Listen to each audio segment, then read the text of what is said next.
Hey guys, this is Caleb with DSLR Video Shooter. Today we are looking at a really cool slider, and I know I've done a lot of slider videos before and I still have more to do.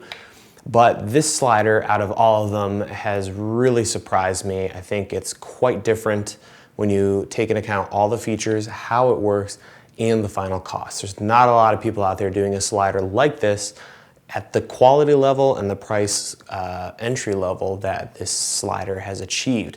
This slider is the Shark slider, and this is from iFootage. So let's go ahead and start with the bag. We'll work our way in.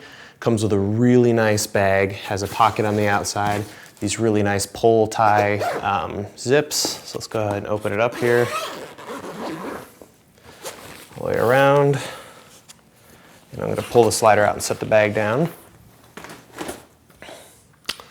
And here it is. Right away, you're going to notice it looks a little different than a lot of sliders out there.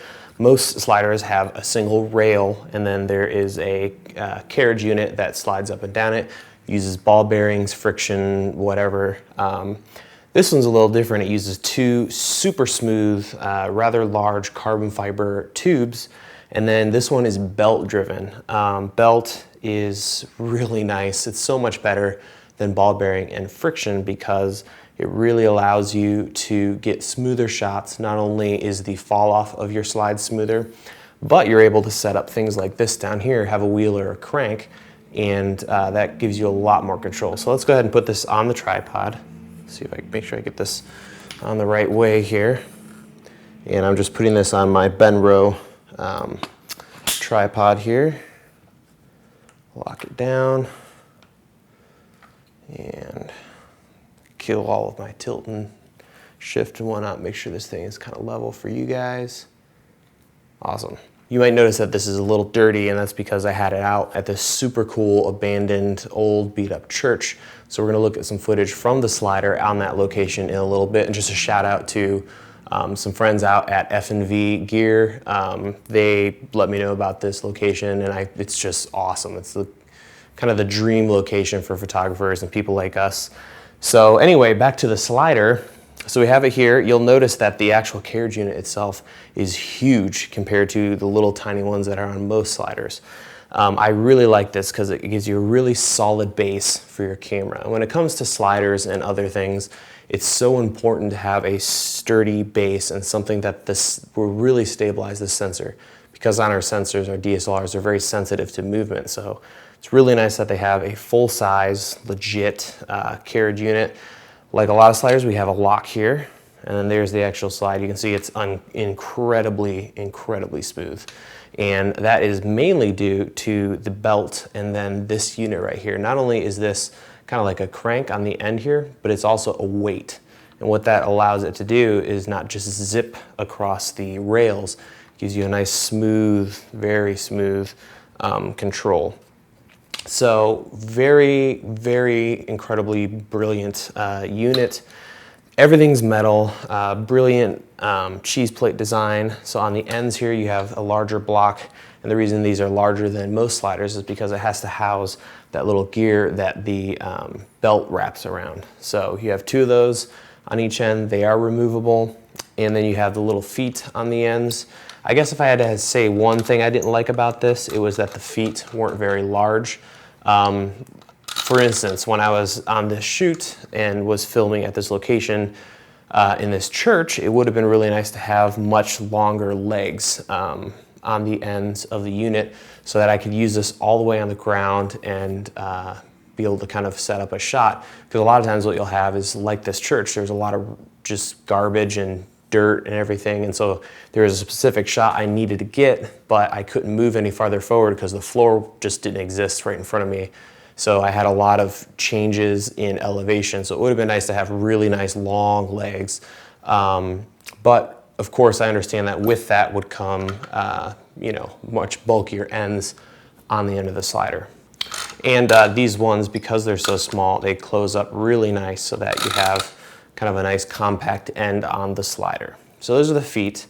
So if you're looking underneath the actual unit, you have a very large tease plate for attaching quick release plates. And then you have the wheeled areas that run and kind of grip onto the slider rails. And then you'll also notice that there's a clamp for the belt. This is really nice because you can change how taut the belt is on the slider. They also have an Allen key built onto the bottom, which is super nice. Now, if you look back in your bag, they do have an option to get a bundle with this unit, which comes with extenders for the actual slider. So this will take your slider from 31 inches up to 54 inches, I believe it is. So you get these two extensions. They have nice caps on the end so you don't get the ends dirty.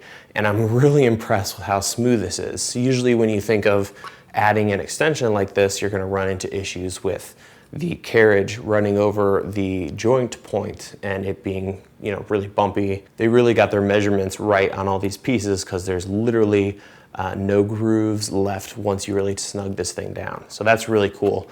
That gives you two sliders in one, essentially. If you need to do a really long slide, you can do that, but you're not stuck with a huge slider when you only need a 31-inch slider.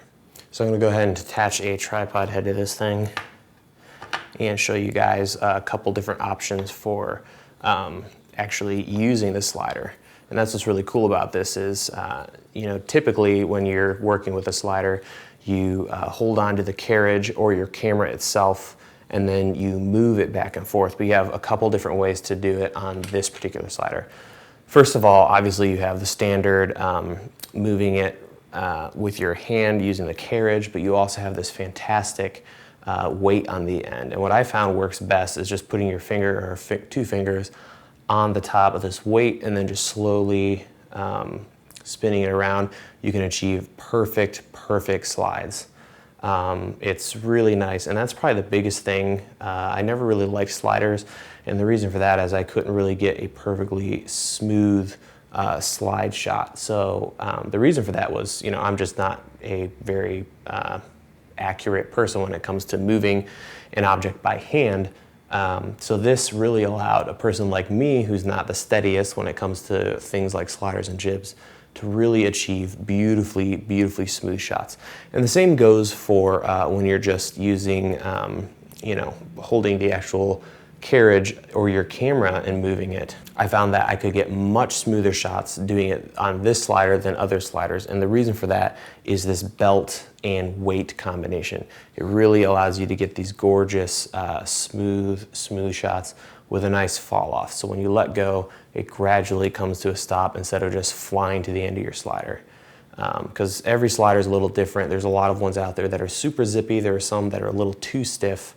So it really depends on each slider, but this one allows you to get the best of both worlds. And obviously changing the tautness of your belt is also going to affect that. So now finally, let's talk about the price of this slider. It, I think, is very affordable when you consider all the features you're getting and the quality of this slider. The slider starts at just under $600. And I think the best way to kind of compare this for people is this is pretty much, in my mind, up there with Kessler Crane's sliders. The only difference is you're going to find this a lot more affordable than a lot of their sliders with the same features. So now I'm going to leave you with some footage that I got with this slider at this amazing old church out in Indiana, and I will see you guys next time.